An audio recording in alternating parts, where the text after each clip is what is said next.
Hi, friends. Thanks for joining us. Do us a huge favor. Smash that subscribe button. We can't thank y'all enough for the huge support that we've seen this past week. We're so happy to be back. CFL. My sweater's doing weird things. Oh, you're going to have to deal with it all show. Benny, where can they find us on social media? Yeah, you can find us, Ray Benny Sports. We're on Twitter, Facebook, Instagram, TikTok. Check us out also on Reddit and Discord. Oh, yeah, I keep forgetting Blue Sky. And don't forget, leave us a rating on your favorite podcast provider. Let's get right into it. Winnipeg Blue Bomber talk brought to you by Fahrenheit Airbrushing. Stand out on the ice, pavement, field, or in the stands with a custom airbrush helmet, goalie mask, or any type of project. A local Manitoba business with affordable solutions. Check out Fahrenheit Airbrushing on Facebook or call them at 204-891-7431. And don't forget to tell them that Ray and Benny sent you. Lots of action going on in the CFL. Not just in Bomberland, actually more not in Bomberland, and the rest of the CFL is getting some. You know what? Before we get started, can we stop calling this the tampering? They're not tampering. Nothing's being tampered. It's fully legal. It's a negotiation window. Stop calling it tampering. What's the point? Can we stop calling it a negotiation window? Also, I don't know. Like Just all I keep seeing is this guy signed, this guy signed, this guy signed, this guy signed. It's like, oh, okay. Wasn't it? Well, who was it a few years ago that did say they were going to a team and then reneged? And yeah, that's happened in the past, I guess. I mean, because technically they're not officially signed right until next week or whatever it is. So teams can still come up and say, "Hey, I'll give you, $20,000 more." Okay, why not? Right? Yeah.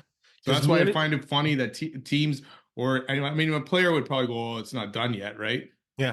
And it's not the CFL or teams actually saying these signs, right? It's a lot of 3 Down Nation and other guys that are breaking the news, right? So anyone could back out of anything and be like, well, no, there was never any deal. Those guys were wrong, right? Yeah. Just absolutely. Like Eugene Lewis has already countered a couple things where they said he was done in Edmonton and he's like, what are you guys talking about? Kind of thing. Like it's not done yet until a player says it's done, right? So absolutely. Until it's papered ink. No ink, yeah. Paper. Exactly. Nothing. Thoughts on speaking of signings, let's go with the Winnipeg Blue Bombers, who had a big signing this week with Dalton Schoen. Thoughts on that signing? Yeah, for me, it's a good deal. We kind of needed him or Lawler to come back. So 175 for Dalton Schoen. He's a security blanket for Zach Collaros. When Collaros was in trouble, that's where the guy that he looked to. And then we missed that in the Grey Cup there against Montreal when he was pretty much playing injured. And then last year when he was out injured, Zach didn't have that guy. Yeah. The only fear, again, talking about the injuries, the last 2 years, the guy has gotten injured and last year missed the whole season. So that gives me a bit of fear, with the guy, because he's basically your main guy right now, unless they go and sign someone else, right? You got Dembski after that, and then it's a big drop from guys. Like we don't know yet what Mitchell's going to do in this offense. We don't know what Clarcius or Weefall are going to look like in their second year here with the Bombers. So this is a big move for the Bombers because this will be their main number 1 receiver. I'd like to propose that Schoen was not Collaros' security blanket. I think that title belongs to Nick Dembski. I think like these guys, Collaros and Schoen, if they put another good year together, they're in the same category as Calvillo Cahoon. Same category as McManus, Flutie, dare I say same category as Jones and Stiegel.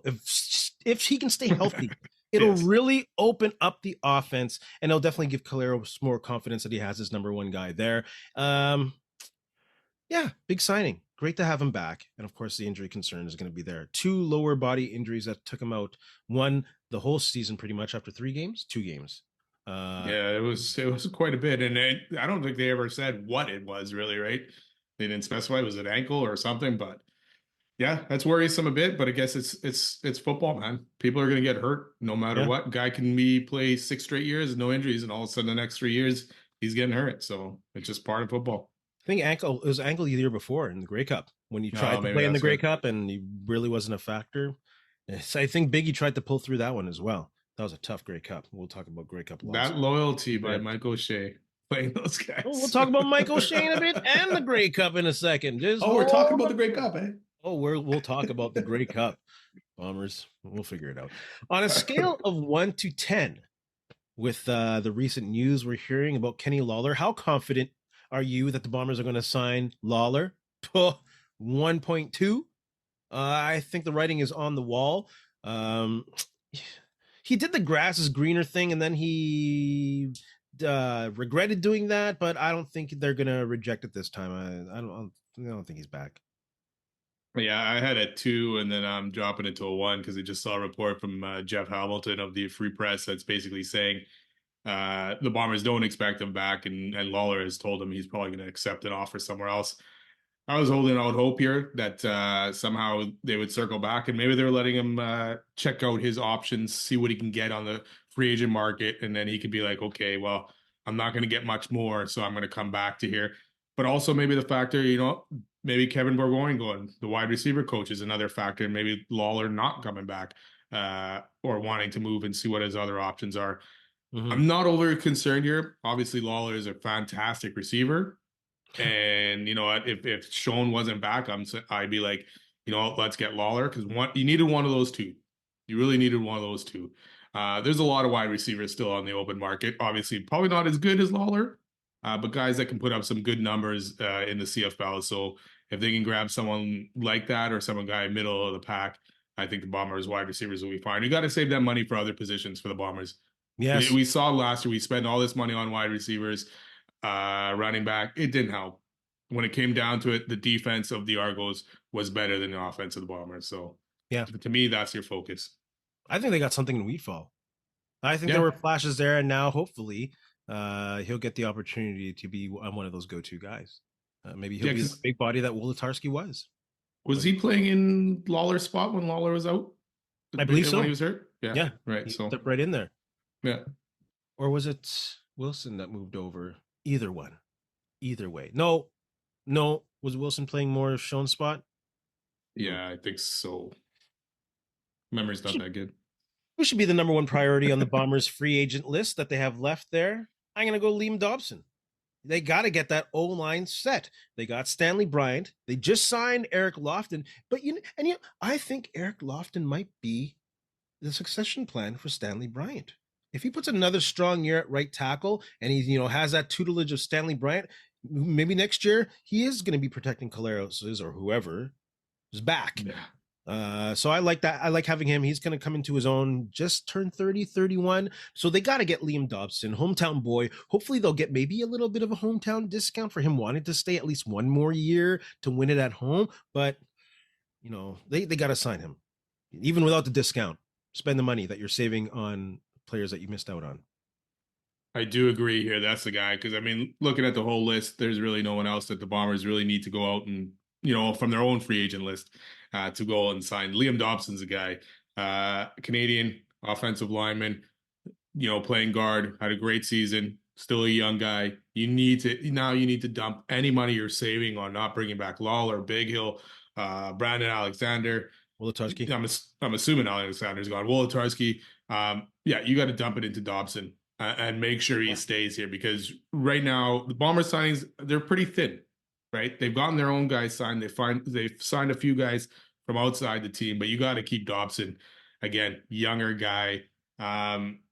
Yeah, you got to get that deal done and solidify that old line. And you talk about Eric Lofton. I know some people aren't necessarily happy with the Lofton signing. Didn't think he did a good job, but I don't know. To me, started off slow, but picked it up by the end of the season. And I we agree. didn't talk about him, so that's a good thing, right? That's He always was a good doing thing his when it job and happens. getting it done.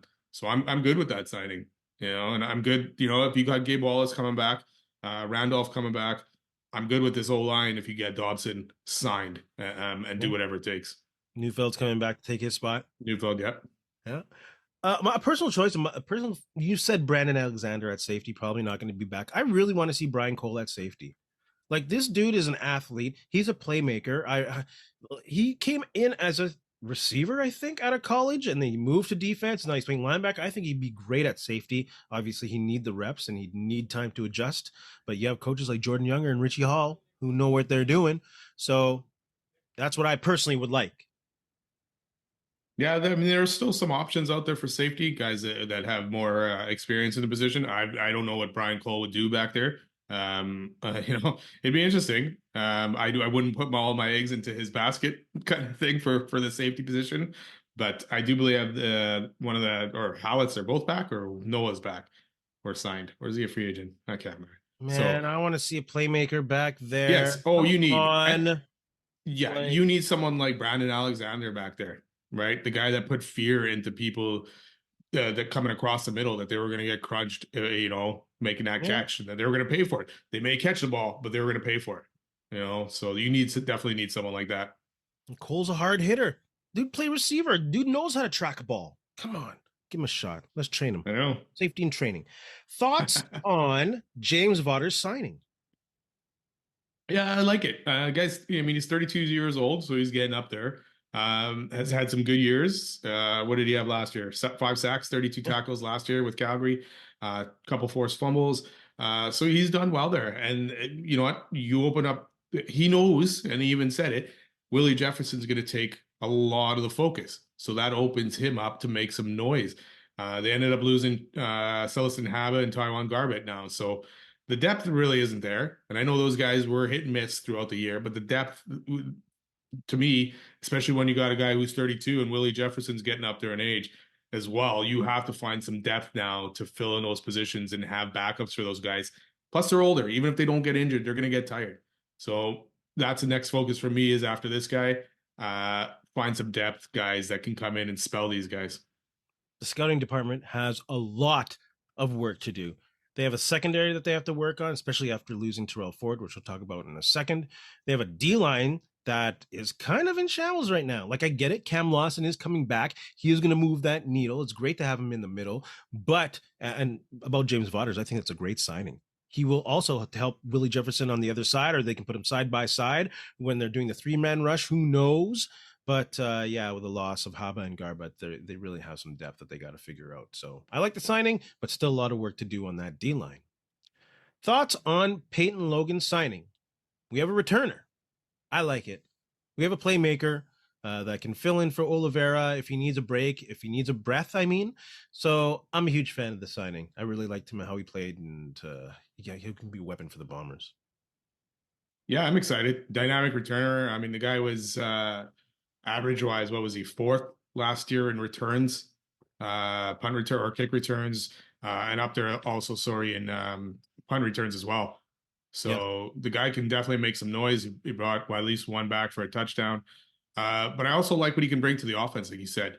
You could spell Brady Oliveira. They had the Bombers had Greg McRae there a couple years ago, and there was another guy before that I can't remember off the top of my head what his name was, but he was almost like a scat back kind of guy that would come in for Harris or whatever and do different plays and then be a quick guy back there, right? And Peyton Logan can kind of fill that spot and throw the offense off a bit. Oliver and Augustine were basically almost the same type of guy. They'd put their head down and go straight ahead and bowl you over kind of thing, right? I mean, obviously they got more skill than just that, but that was the gist of him, especially Oliveira, man. That guy's a bowling ball. So I like the Logan signing because then you could do a lot of different things with the guy with his speed and everything like that. So just not as a kick returner, I'm excited to see what he can do on the offense as well. He could be a matchup nightmare for a linebacker having to cover him out of the backfield on a 2nd and long. Oof. Yeah, exactly. So then hopefully they use him like that, right? If we ever find an OC. Yes, that's coming in a bit too. Thoughts on Tyrell Ford signing in Edmonton? Go ahead. Yeah, big loss, obviously. I mean, the guy is a Canadian, young guy, put up some great numbers last year, a bunch of interceptions as well, but not surprising at all. I mean, he got some big money in Edmonton. He gets to go play with his bro and be with his bro for the next couple of years. I'm still good with what the Bombers have back there, with Bonds, Holm, Nichols signed, depending on what they do at safety, and Parker as well. Sorry, if he's fully healthy, kind of thing. So. And again, this is one of those positions where the Bombers have been good at finding DBs. Yep. I don't know if it was Danny McManus or Ted Govia, which was a guru at this spot, but they've been good at bringing in guys, and they haven't missed a beat. To me, if you get that D line right, you could almost put anyone back there at DB. Not almost anyone, but you could put a guy who's a little bit weaker. If you're getting pressure on that quarterback, you're going to be able to play DB decent enough to stop these guys. I would take Tyrell Ford. You can look at me like that. I would take Tyrell Ford over that, but you knew he was gone, and you knew he was going to sign for big money. Yeah, I don't blame them for not signing him. That's way too much money to put out a corner. It's a position where you can actually avoid for a large chunk of the game just because the field is so damn big in the CFL. You can really take Ford out of the game. And for 225, 230,000, I don't think so. I don't think so. You can find an American who can put up 7 interceptions. That's not to take away from how good Tyrell Ford is or can be or will be, but it's the truth. It's just the truth. Well, the Bombers had Demario Houston the year before, 7 interceptions, right? Yeah. Tyrell Ford came in. Now it took over. We were all worried about we're going to lose those interceptions. Ford came in and did it. So I'm sure they'll get another guy. He may not get 7 interceptions, but he could do a decent enough job back there. And like you say, it's a huge field. You never have to throw that way. I mean, how many times have teams thrown at Dietrich Nichols?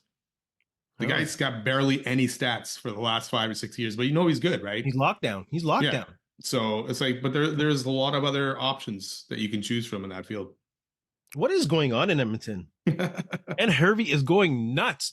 Like, I don't know. We'll see. It really depends on how Tyrell Ford, what's his name? Not Tyrell Ford. Trey Ford. Trey Ford develops. If he takes that next step, yeah, they can be dangerous. Like Jake Serezna already? Come on. And they just signed another Canadian DB. Give me a break. It's going crazy. Yeah, I mean, they're definitely right now winning the offseason. They are the paper Grey Cup champions if all these signings go through. Yeah. And it's crazy because Ed Hervey's always kind of made a mockery of this whole negotiation window thing, right? Like, how are guys, and the funny thing is, like, it's the first day of free agency or the first day of negotiations, and these guys are already signing deals. So obviously they were talked to before, right? Which is fine. Everyone's doing it. I don't really care. But it's just funny. How do you sign at least 9 guys plus 3 more today, right? Craziness. And to me, it's like, where is all this money coming from? Because you're not paying these guys cheap. If you're paying Tyrell Ford $230, you got to be paying Jake Serezna good, Robbie Smith. And there was a guy, Jared Brickman. I had him on our next thing we're going to talk about. I had him as our number 1 guy to go after the Bombers. And I just realized, he already signed in Edmonton. Yeah. So he's gone, so plus their whole line, plus they got Kayon Julian Grant. Yeah, he's gone nuts. We'll see how it works out. I'm hoping for Elks fans that it does. As a Bomber fan, I'm hoping it kind of doesn't, but I hope for the league, the Elks can turn it around and put it together. But like you say, Trey Ford's going to be the main cog there. And if he gets benched, how's that going to affect Tyrell Ford? Yeah, they're definitely going to free up a lot of money by not bringing back 3 last names. But now you got Cody Fajardo anyways, right? So he's going to be making okay coin too. But wasn't MBT signed as like a starting quarterback? Yeah, he was. I don't think they gave Cody. More. Yeah, they didn't give Cody that amount of money. Well, Cody still had a contract, so unless they renegotiated it and made it lower, the guy's still probably making at least a couple $100,000. Yeah. So. We'll see what Edmonton does. They still got a lot of names on their own that they're not going to have to sign. So. That's the thing. Where's the receiver? They didn't really go after any receivers right now. You got Eugene Lewis, who's to Gittins. Is he the only one really signed there? Because they got rid of Dylan Mitchell that the Bombers have. So I haven't seen any signings on that side, but their defense should be pretty good. And their O-line. Did they sign Tevin Jones? Did they have him last year? Yeah. Edmonton. Okay. Yeah. Wow. They're making a lot of noise. Well, we'll see. What non-Bomber free agent should be the Bombers' target, or should the Bombers be targeting? I'm going to go with a veteran DB, unless he signed, but I haven't heard it. I'm going to go with Marcus Sales. He knows the system, familiar with the coaches, familiar with the team culture. And I think if they can't scout enough good DBs, at least they have him, who knows, might be on the downside of his career because of age, but I'd like to have a steady presence in the backfield. It's a safe signing. Yeah, it is. And again, there is a lot of DBs still out there that haven't signed that the Bombers can definitely go after in that sense that could fill that spot. Obviously, probably not as good as Tyrell Ford would be, but good enough to kind of fill that. There's still lots of guys, for the Bombers to go after. And like I said, the one I kind of wanted them to go after, again, D-line, was Gerard Brickman. But like I said, he ended up signing with the Elks. So for me, any of these guys, if you can grab one of these guys, if they haven't signed yet, Mika Johnson, Miles Brown, both from Saskatchewan, also Anthony Lanier, that D-line from Saskatchewan, a bit older guys, but at least they're still playing at a top level. And even say Dylan Wynn from the Alouettes. To me, and then you just got to get depth on that D line. And look, the Elks have signed Jake Seresna and Gerard Brickman. Their D line, interior D line, is better than Jake Thomas, Cam Lawson, and whoever else, Miles Fox, who's not even signed for the Bombers right now, right? Mhm. So, Neither is Adam. so you really need to kind of step it up if you want to kind of match that Elks D line that's kind of showing up right now. So for me, focus on that. Really, D line depth at the defensive tackle or defensive end position. You threw out like 5 names there. We asked for what free agent Yeah. to Well, sign. Which one is it? like I said, I had Brickman until I was reading later tonight, that he was already gone. So let's go Mika Johnson. I like that one. Steal something from Saskatchewan. Yeah, heck yeah. Saskatchewan's they got Malik Rose, and they got a good DB from the NFL who's Canadian recently. He didn't just turn Canadian recently. They recently signed the Canadian. Whatever, you know what I'm saying. Rose would have been a good one. You could have got a 2-for-1 deal with him and Vaughters. Not 2-for-1, but They have the same team. They know how to play with each other. They play beside words on a scale of 1 to 10. Jeez, how worried are you about the Bombers' action or lack thereof during the early stages of the negotiation window, combined with the fact that they still don't have an offensive coordinator? I'm 6.7 out of 10 right now.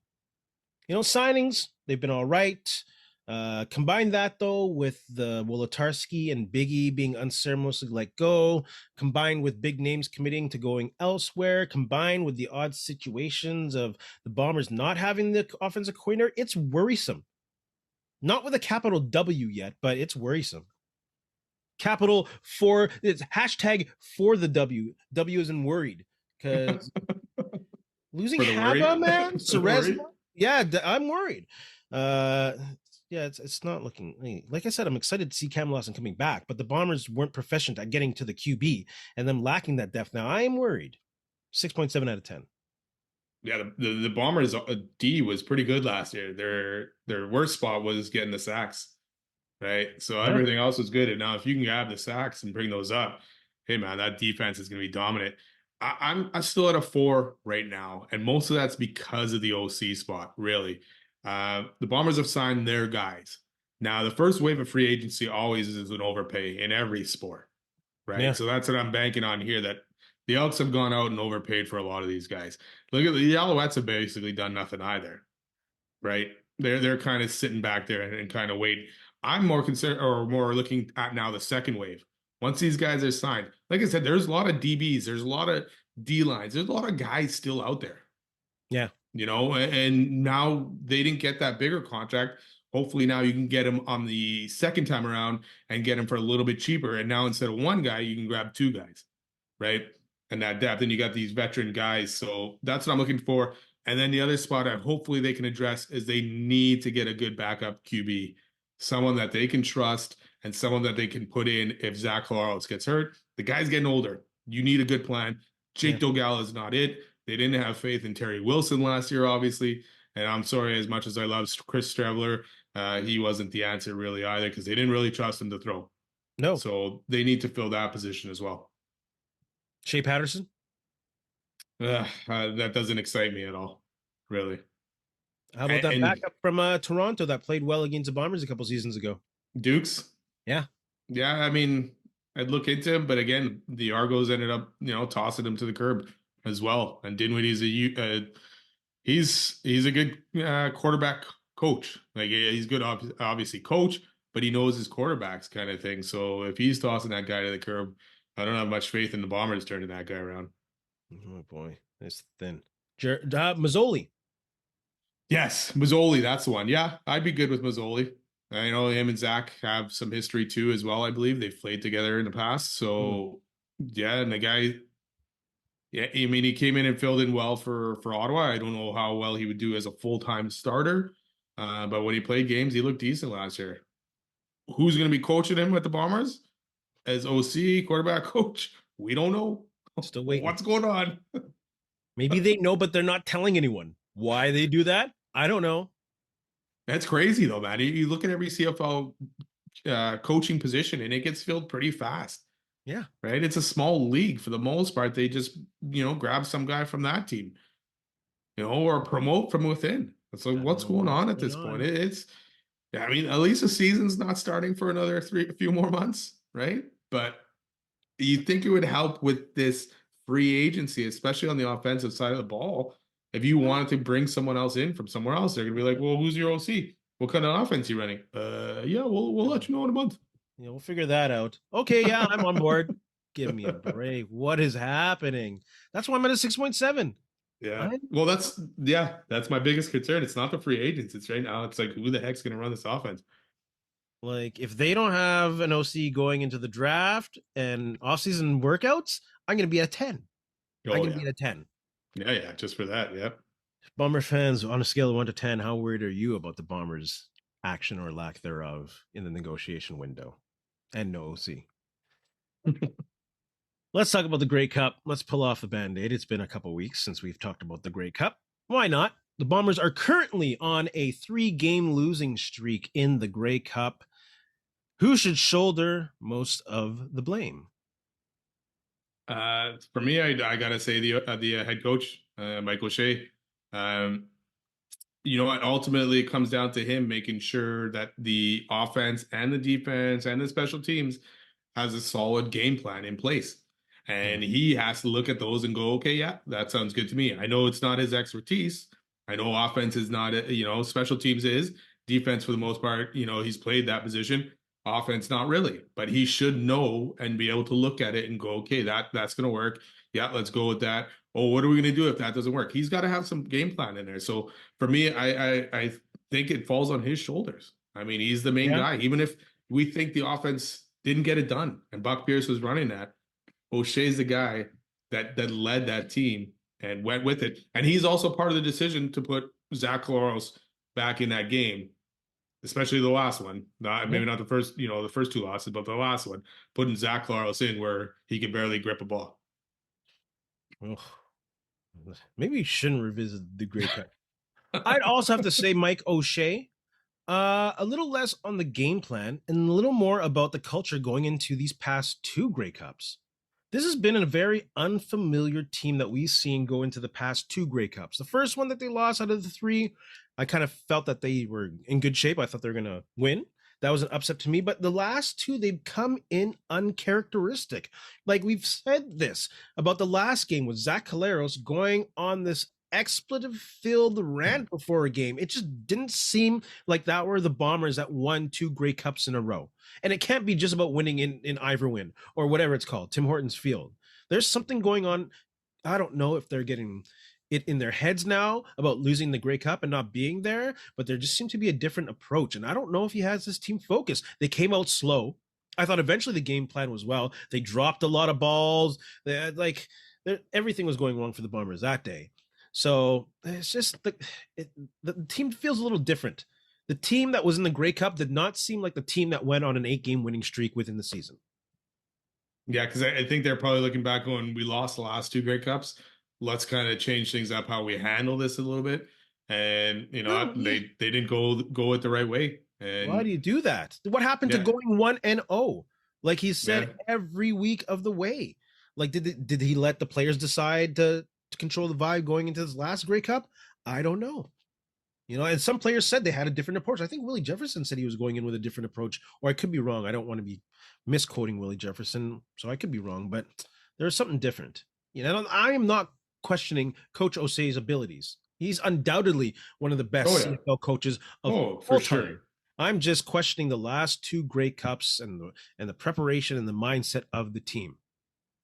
Yeah, for sure. I still have the faith in Michael Shea getting it done, and all that. I mean, look at what he's done for the Bombers. He's the all-time winningest coach in history. Yeah. They've won 2 Grey Cups. Unfortunately, could have won more, right? But they've made 5 straight Grey Cups. When are we ever going to see this again in our lifetime? We're probably not going to see 5 straight Grey Cups again, right? No. So to me, yeah, the guy deserves all the praise, but he also needs to look at himself in the mirror, and the team needs to look at itself because yeah, I feel like maybe they did a 180. It's like, hey, this is how we handle these last 2 Grey Cups. Let's go this way instead, and it backfired. instead of kind of going halfway in between, going, okay, let's get focused and all this other stuff. But they had a lot of new guys last year, right? So going into the Grey Cup, that's a lot of them. That was their first Grey Cup experience, right? It wasn't totally veteran team, especially on defense. So maybe that had a factor in it as well. But yeah, they weren't prepared, or they were over prepared. You still have enough of the veteran core and the coaching core to still have that culture moving forward, because you should, yeah. They had it when they were resilient through the regular season, but something clicked, or they decided to do something different or whatever. And past 2 Grey Cups have been really disappointing. Yeah, and plus, but it just showed you it was the defense of Montreal and Toronto that caused havoc on that Bomber offense. And like, that's why I keep saying, or I keep harping on, Lawler, great guy, great receiver. If you can, get a good D lineman or a good defensive player for him instead, I'm good with that. You just got to make the right moves. Man, that D-line's got to fill out. The D-line's got to fill out. Bomber fans, what is your number one concern at this point of time in the negotiation window, free agency, whatever you want to call this? Don't forget to smash that subscribe button. Leave a comment down below. Leave a like. Benny, what do you have to say to our friends? Yeah, just thanks a lot for listening. Have a good week, and hopefully the rest of the free agent window or negotiated window goes a little bit better for the Bombers, but we'll see how it goes. I said on Twitter, man, Kyle Walters is going straight up shovel day off in this free agency. Just waiting. Is he at the cabin, or is he out in Disney right now or something? That was supposed to be a surprise. And the words of LeVar Burton, no, Ed Whalen. In the meantime, and in between time, that's it. Another edition of Ray and Benny Talk Sports. Hey, friends and neighbors, don't forget to check us out online on Facebook, TikTok, Instagram, and Twitter at Ray Benny Sports. And don't forget to check out our YouTube channel. Leave a like, leave a comment, tell us what you think.